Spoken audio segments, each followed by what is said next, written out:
They're so energetic and wonderful and really just empowering and encouraging.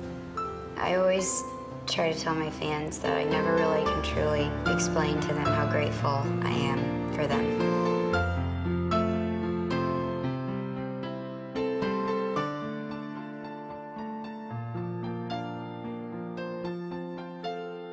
I can't really understand the fact that I can just go on a stage for an hour and sign as many autographs as I can, and they're okay with that.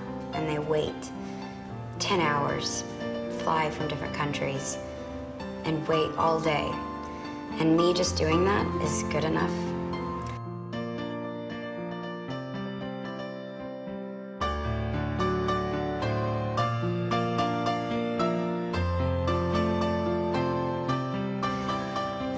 I don't feel like that's enough. They're amazing.